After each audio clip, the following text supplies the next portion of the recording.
ఈరోజు లక్ష్మీ నరసింహస్వామి విగ్రహ ప్రతిష్ట పునర్నిర్మాణంలో పాల్గొనడము నాకు దక్కినటువంటి ఆ భగవంతు ఇచ్చినటువంటి గొప్ప అదృష్టంగా భావించుకుంటా ఉన్నాను. అది పూర్వజన్మ సుకృతంగా నేను స్వీకరించుకుంటూ ఉంటున్నాను.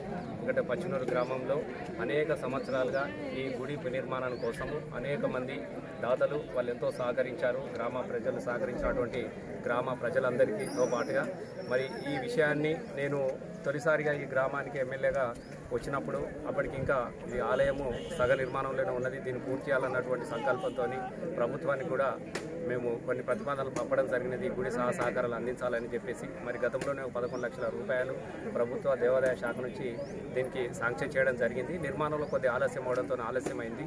తిరిగి మళ్ళీ గ్రామ ప్రజల సహకారంతో మరి గౌరవనీయులైనటువంటి సర్పంచ్ గారు, ఎంపీటీసీ గారు, ఆలయ కమిటీ చైర్మన్ గారు, అలాగే గ్రామ ఉప సర్పంచ్ పాలవర్గ సభ్యులతో పాటుగా గ్రామంలో ఉన్నటువంటి అన్ని కుల సంఘాల పెద్దలందరూ కలిసి మరి ఈ గుడి నిర్మాణాన్ని తప్పకుండా ఎన్ని ఇబ్బందులు ఎదురైనా మనం చేపట్టాలి.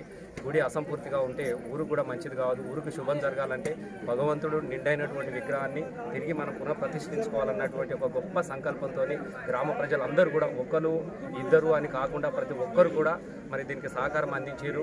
దీని నిర్మాణంలో కూడా రాత్రింబవళ్ళు కష్టపడ్డారు. నేను గతంలో కూడా నిర్మాణం జరుగుతున్నప్పుడు కూడా 3-4 సార్లు రావడం జరిగినది. ఇటీవల కూడా వచ్చినప్పుడు కూడా ఎప్పుడు వచ్చినా కూడా గుడి దగ్గరనే వాళ్ళు పరమ భక్తుల్లాగా మరి భగవంతుడు ఇచ్చినటువంటి గొప్ప అవకాశం అదృష్టంగా భావించుకొని దీనికి సేవ చేసినటువంటి అందరికీ అనిల్ రెడ్డి గారు కూడా దీనికి చాలా శ్రమించారు. వారికి కూడా హృదయపూర్వకంగా నేను ధన్యవాదాలు తెలియజేస్తూ ఉన్నాను.